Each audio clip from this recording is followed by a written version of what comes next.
Olá a todos! Hoje a gente vai trabalhar um pouco com a questão dos empates. Quando não é possível dar o cheque mate, então nós temos situações em que podem terminar empatadas as partidas de xadrez.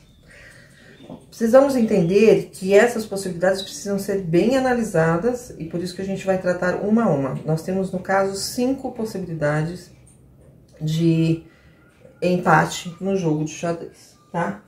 Nós temos o comum acordo, nós temos falta de material, a tripla repetição, a regra dos 50 lances e o afogamento, tá?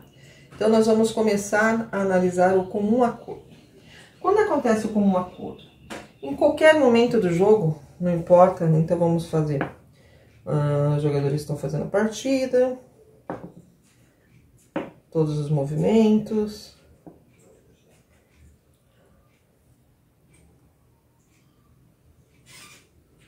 Tá, e aí o adversário oferece o empate. Então, assim, não importa que seja o final, o meio ou início de jogo, se alguém oferecer o empate e o adversário aceitar, termina-se a partida. Algumas pessoas falam, mas isso é muito difícil acontecer. Nós já vimos isso em situações até de partidas famosas, que interessava para os dois que terminasse a partida em empate. Seja por pontuação, seja por cansaço, seja por outras questões que, de repente, não vão permitir que tenha esse tempo para terminar a partida. Então, o comum acordo é a nossa primeira situação de empate. Olá a todos! Bom, estamos agora na nossa segunda situação em que ocorre o empate no jogo de xadrez. Chama-se insuficiência de material. No caso, não existe mais possibilidade legal de um dos adversários dar o checkmate no outro. Vamos analisar 3 situações, mas existem algumas outras possibilidades, mas essas são as mais importantes de análise. Então, no caso, se terminamos rei contra rei, nós sabemos que pela regra um rei não pode se colocar numa situação de cheque e a única possibilidade de um rei capturar o outro seria ir contra essa possibilidade. Então, não é possível de um rei dar checkmate em outro rei. Uma outra situação, por exemplo, é como nós temos um bispo e um rei.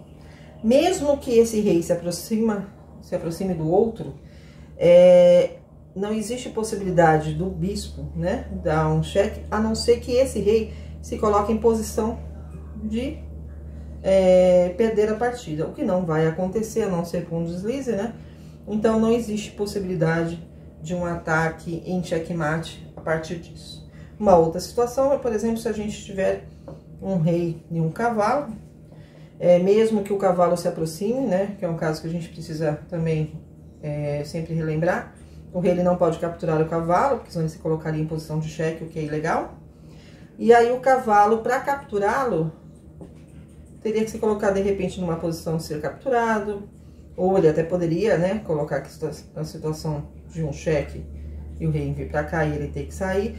Então, seria uma questão de perseguição e que era impossível do cheque acontecer, tá? Então, relembrando, a situação de empate quando nós temos uma questão de insuficiência de material.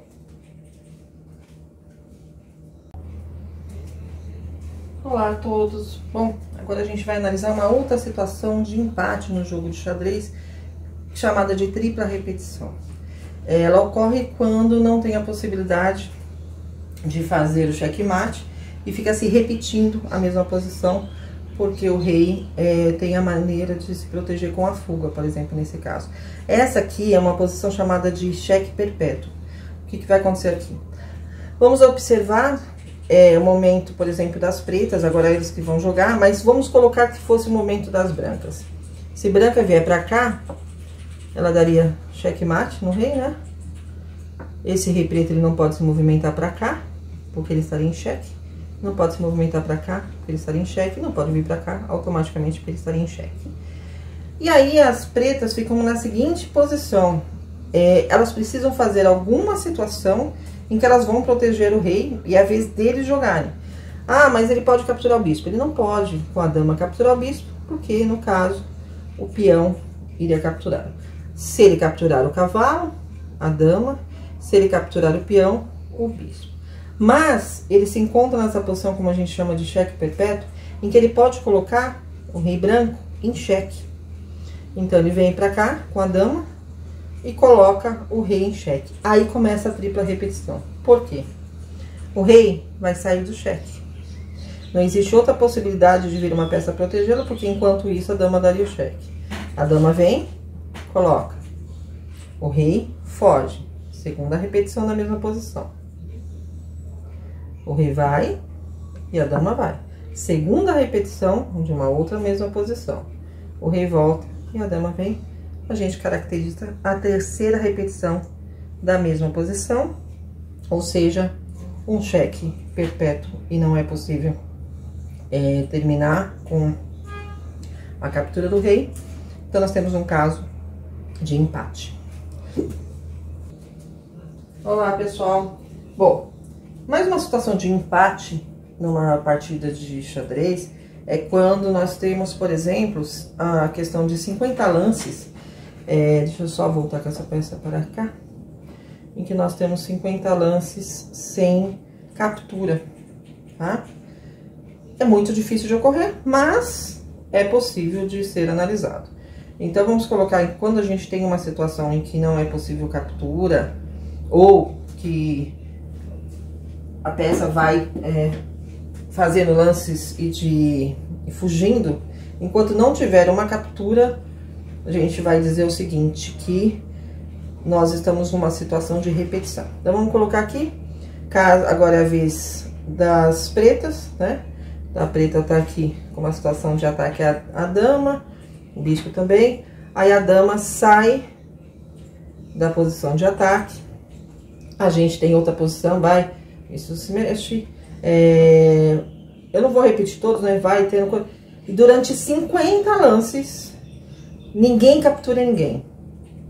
Automaticamente é pedido o empate. Então, quando você estiver jogando, observe se de repente você e seu adversário começa a fazer a repetição e não tem captura nenhuma, é interessante para você pedir o empate. Se for, você pede o empate. Se não for, você precisa promover uma captura para que isso não se torne, né, essa sequência. Eu não vou fazer aqui, mas existem infinitas possibilidades disso acontecer a partir do momento que os jogadores não se interessam e só querem fazer a movimentação, tá?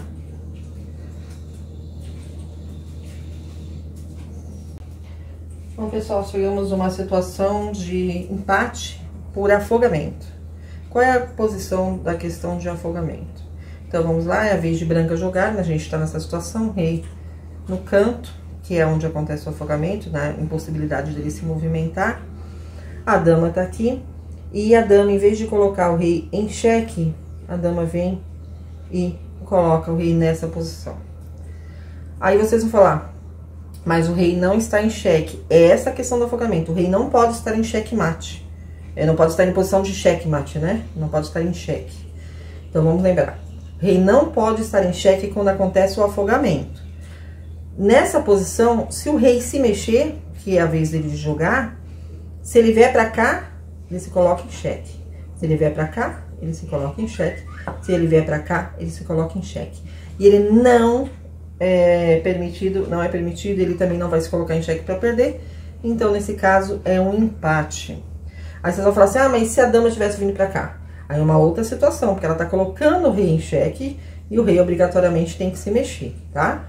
Mas nesse caso aqui, ela não colocou, tá vendo? Ela se movimentou pra cá, ela não colocou o rei em xeque diretamente, mas ela colocou ele numa situação que, se ele se mexer, ele se coloca em xeque. Então, isso é chamado de afogamento do rei e essa situação dá empate.